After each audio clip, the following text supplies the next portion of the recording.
to the 8th edition of Filmi View, presented by HumAura. And since we have some real accomplished people in the group here, Haricharan is one of them. We'll also talk about we'll take a journey into some of the great classics in Hollywood and Bollywood and Tollywood and other Indian cinemas also, and then talk about what made those films good, yeah. And then how to enjoy those films, how to distinguish between a good film and not so good film. Hi, all HumAura View viewers, and Suresh, thank you very much for inviting me. It's a great pleasure and honor to. It's an honor for us to have you here too. About good films, and it's that's what we love. So yeah, right. So why did we choose Vertigo? Why did we choose Vertigo? Is the very first reason is Vertigo was actually number 2 slot for a long time. And then recently in 2012, the British Film Institute actually comes out with a ranking, international ranking for good and great films. So in 2012, it replaced Citizen Kane and then came to number 1. So this British film, why is British Film Institute's Sight and Sound magazine is so important? Just to give a background in future reference, 846 famous film critics, film scholars, film directors, filmmakers, they vote for a film every year. So in that order, these are 846 from Europe. Some of the distinguished people in all around the world. All around the world. They're scholars, they're pundits, right? Film pundits. So they gave this rankings, and then it becomes like the good list of films to work or study. And then Vertigo now replaced Citizen Kane in 2012. Right. Then onwards, people are starting about it. And then Alfred Hitchcock himself is a known name. Yep. If you take Vertigo, the common heroes, usually will have all the virtues, but here the hero will actually strip off each virtue, decency, there is no morality, and all those things, they have been stripped off, and common obsessions, psychological characters like obsession or deception, all those things brought into a character of a hero, and then presented it. It's like a common man making all the mistakes, but then making a good story. That's what it is all about. We assume that everybody watched Vertigo by this time. So when we're talking, we assume that you already seen the movie at least one time. If they haven't seen, they will see it. Hopefully. Hello to you both. It was a very nice introduction to Vertigo. So in order to understand Vertigo, I think you have to understand Hitchcock himself. So Hitchcock, so there are several things you can talk about Hitchcock, but the one aspect that is really relevant to this movie is what is commonly known as the Hitchcock blonde, or the quintessential Hitchcock heroine. Yeah, if you watch movies like Dial M for Murder or To Catch a Thief, where Grace Kelly was the Hitchcock heroine, Window, for example, those movies was the quintessential Hitchcock heroine. She was the really cool, very well dressed, well bred, well brought up, blonde, most beautiful. Important blonde. Blonde is the most important. Yeah, a very cool blonde. It's not like somebody who's very emotional, but emotionally very stable and all that. But the cool exterior is hiding a very strong passions underneath. Is the way I think he tried to portray his heroines. Yeah. So cool. Ever since. Cool in the sense it's cold, aloofness. I think that's more what I feel like, inexpressive, takes everything in her stride, and doesn't get overly scared or anything like that, that kind of thing. So basically, when Grace Kelly married the Prince of Monaco and went and quit movies, there has been like a search for the next Hitchcock blonde and the next Hitchcock heroine. So he's been, I think, people say that ever since then, he's been trying to replace Grace Kelly, or he was trying to make other girls into Grace Kelly. So one of the girls that he was actually, people say he was actually in love with a girl called Vera Miles. So Yeah. Vera Miles was the person who was initially going to play the role of the heroine in this movie in Vertigo. So the film got delayed due to whatever reasons. In the meantime, Vera Miles got pregnant. She got married and she got pregnant and all that. So even when she was available for the movie after the movie resumed, by the time Hitchcock already replaced her with Kim Novak. So this whole movie is about making Kim Novak into Vera Miles, who was actually going to be a replacement for Grace Kelly. To the point of being obsessive with how she looks and all that. So there is an element of the male control, if you will, over how women should look. So you can talk about that aspect of it. Wow. You can So in talk that about sense, Chandras, in that sense, it is not just a romantic movie. It's also there is psychology, psychoanalytic it's element a, also. yeah, it's a very strongly psychological movie. I think a lot of you'll see a lot of psychology in Hitchcock's movies in general, a lot of suspense and great technical values. And also, there are several things that he innovated as a filmmaker. Adding on to Chandrahas, whatever he told, Edith Head, who's a costume designer, one of the greatest costume designer, she heightened the tension, emotions through color. Now, when Madeline, he wanted to show a gray suit for her, but when she comes home to Jimmy Stewart, because of the love, she goes into the typical blonde who goes with a white suit. I mean, That's true. the color contrast was so beautifully done. So gray for Madeline when she's not in a love mood, when she's just going through the emotions as if she's walking like without knowing. But when she's in love, it is again coming back to the white, the suspense as such. In Hitchcock, suspense is you and me know the plot, but the actual actors won't know. So Right. this is Hitchcock. He uses the flashback to show the actual scene, what happened on the tower. So the characters don't know. Title of movie, it opens with rotating credits. If you have seen the rotating patterns, that is created by a mechanical computer, which was used in World War II to guide the missiles. So, I mean, it is sort of vertigo effect, creating a psychological effect. San Francisco become part of the film. A city becomes a part of the film.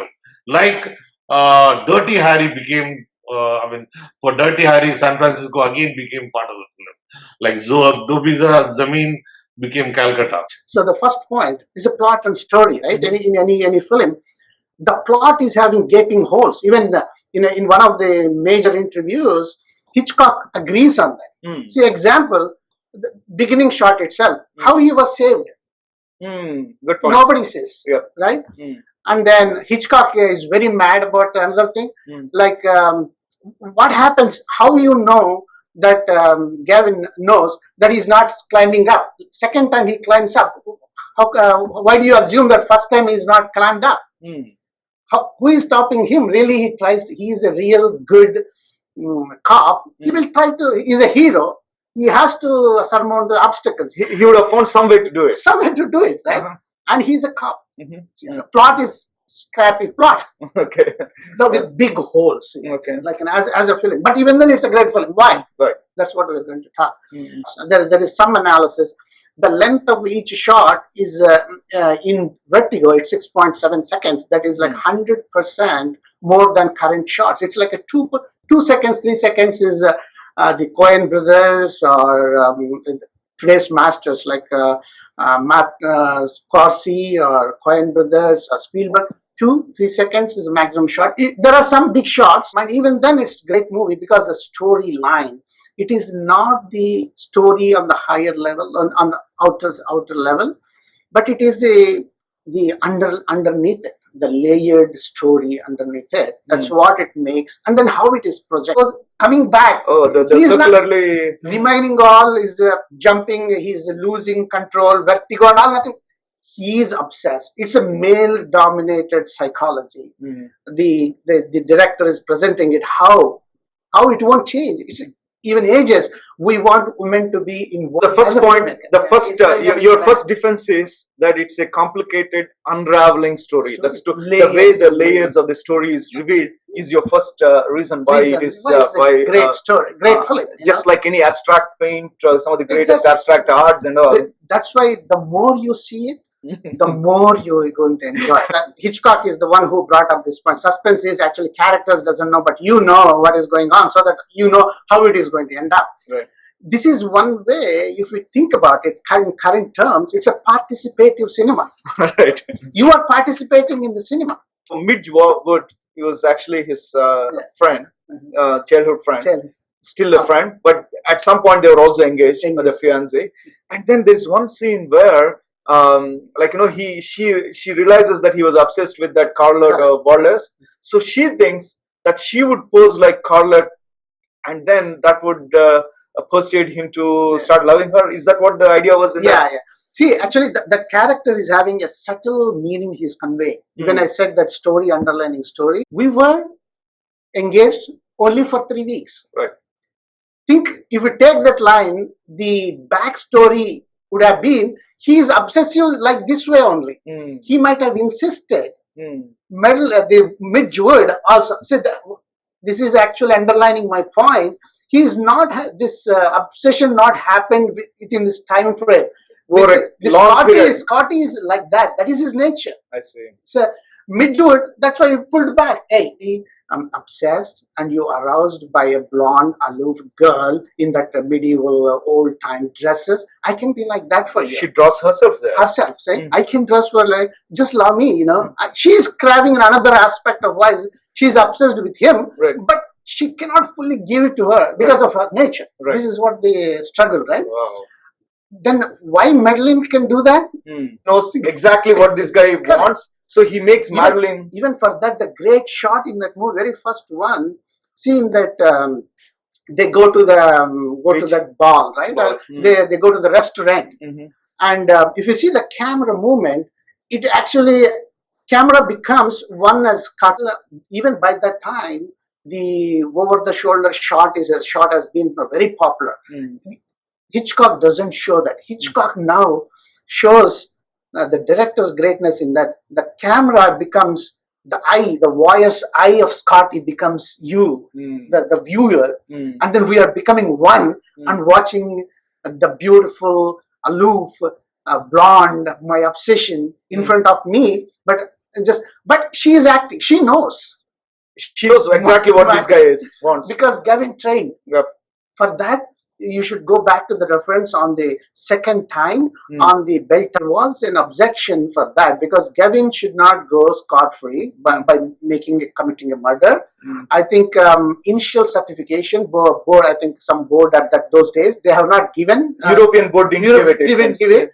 I think they added, I think there's an extended scene like Scotty and Madeline, Midge Wood sipping a coffee and then listening on the radio or something. So there is a scene like that. So then afterwards they cut, I think. I think that was there for the European audience is what I read. So it is not really a viewer's film in the sense that when you look at it for the first time or second time or third time, it's not really that appealing in the sense of going to an enjoyable movie, which is why it didn't really do too well when it was first released. And even in the critics' eyes, it didn't actually gain recognition until maybe 30, 40 years after it was first released. And as somebody said, it's more a critics movie than an audience movie, because critics have a lot to play with, particularly like Vertigo compared to some of the other Hitchcock movies. I like, say, Suspicion a lot better. I like, Notorious a lot better. In any of the other Cary Grant movies, I like a lot better compared to Vertigo. But really, I think it is what went on behind the scenes. The psychological overtones, the autobiographical overtones from Hitchcock himself. He was kind of revealing his own obsessions in that movie to the audience and to the critics, actually. The audience didn't really get it, but the critics got it. So I think they were happy with the movie. The another major point in this is the music of the film. See, So was that? I mean, even Hitchcock earlier movies also had that suspense background music, right? yeah, but in this one, once it has been restored to higher this 96, 96, and then people really enjoying it. You can see the beauty of it. In one of the quotes, actually, the music director, that Bernard Herrmann, he mentions that he really thought about how to actually bring the same intensity of Vertigo, how to portray that audibly. So the notes and all is coming back to same point again and again, like going high pitch and coming back and Spiraling. He did that very consciously, and then when it is restored, people actually realize the beauty and the meaning of it, and then they started really enjoying it in a totality of the film. The films, see the contribution when you see a good film. One is story and plot, what we discussed, and then music, and then cinematography, underlining subtle story in cinematography, how we are conveying that. Another thing too that led to the reevaluation of this movie is the reevaluation of Hitchcock himself as a director. Because for a long time he was looked upon as somebody who made suspense movies, but who was still a populist kind of director. But as the years passed, into the 60s, got into 70s, into 80s, he was actually, people started calling him a real master of the cinema and a very innovative filmmaker. And they started calling him the greatest filmmaker to come from the United Kingdom, for example. So he himself was reevaluated as the time passed. And that also caused a lot of his movies to be reevaluated, and I think Vertigo, benefited. Was it a serendipitous a masterpiece, or was it in other words, was it a masterpiece that happened by accident, or is it like Hitchcock really thought about all this? No, this is Hitchcock really thought about it. The reason is this is a 1954 novel. It's a French novel, 1954. He bought the rights. It's called something Some French name.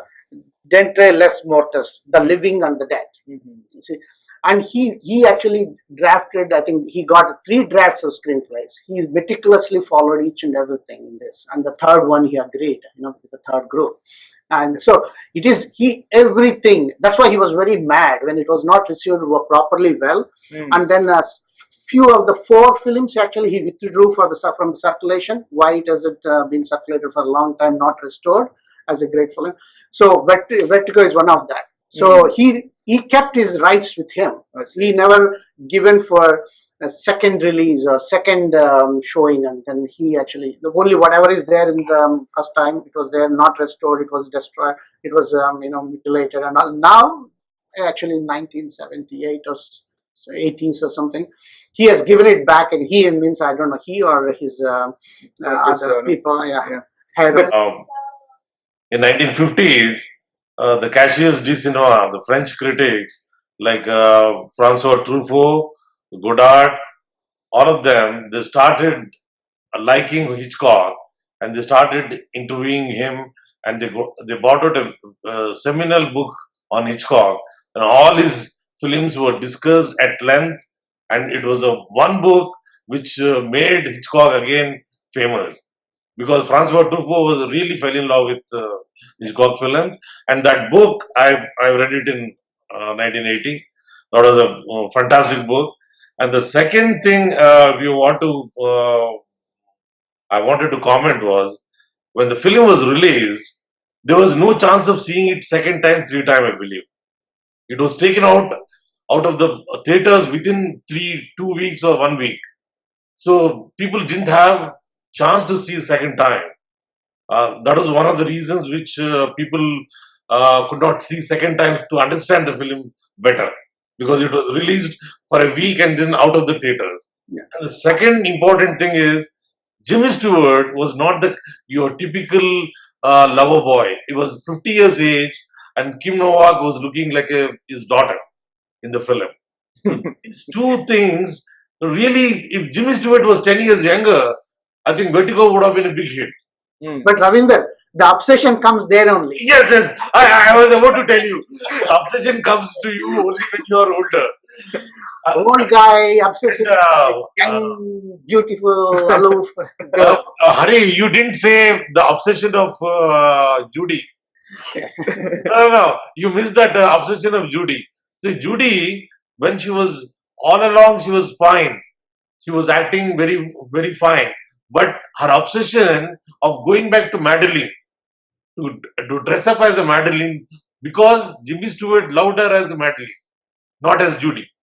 So when she goes back as Madeline with her necklace, that was given. So this guy comes in and invites her for dinner. Yeah. So initially she rejects, but then she, for whatever reason you explained, maybe she wants to go there, and then she turns at us and looks with that apologetic face. Yeah. Maybe that's also acting. I don't think she needs to act when she's facing Correct, us. And then she starts writing a letter, and Hitchcock uses the technique to tell really what Exactly. happened. The quote says Hitchcock uses a technique. So that's a participative cinema. Hitchcock is now taking away that this is an actor too, taking away that So this is the first time he's explaining what happened. what actually. happened. It's taking away that gray area and making it clear. Okay, she knows she's the one. You all know she's the one. Only Scotty doesn't know he's the one. Right, right, Okay, right. It's the same person. And he also Let's shows play how now, it how it happened. goes. Let's play now the story. How you want to play it. So that's what he takes away that gray area and presents it. But another beautiful in that same one, maybe you might have noticed, the story that scene continues. The iconic. Let's talk about that. That iconic scene is why it is iconic. A lot of people dissected it and they projected it. That's one of the best scenes in the entire film. People always talk about it. So many subtle imagery and fetish things he proposed in that. One is evidently what it is. She comes and stands in a kind of gray color, neon lights, and in a dreamy kind of smoky thing. So that is the first obsession. She looks like a dead body coming live again. So Madeline coming back. Always green is associated with death. Which bothered me actually. I mean that's another. Green is it's a metaphor. Green is always that's how they project it. That's why the neon lights and the green shade and There is the a kind green of car. smoky. There is a green car. There is a green building. The dress is green. Everything. See, even if you open a coffin or generally the smoke and so the same feel. He's like his obsession. He wants to see.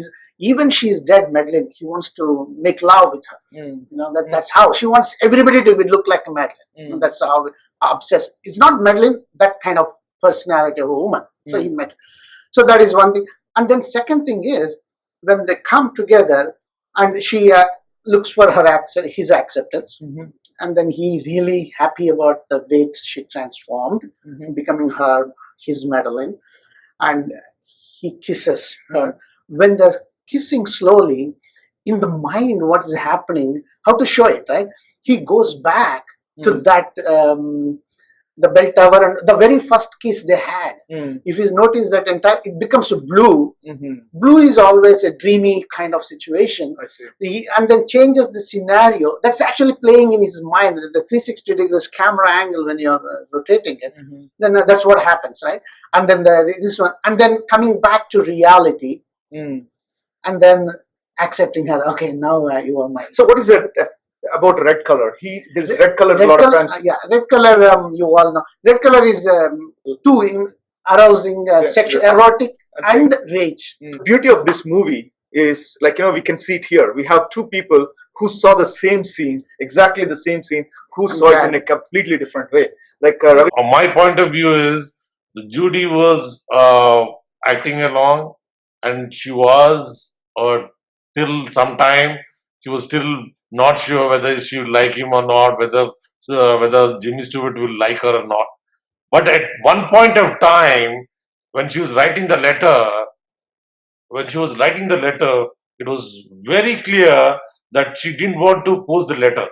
She just threw the letter. But what happens is, in the end, what really transpires or brings down her end. Her end is her going back to Madeline's dress and putting on the necklace. If she did not do that, I don't think the picture would have. Producer of a movie, a director of a movie, what is your take on that Yeah. vertigo camera effect? Yeah, that's a. Afterwards, I think it has become very popular. I think that they perfected it. The vertigo effect. I think they really spent a lot. The people say that the credit goes to one of the assistant cameramen.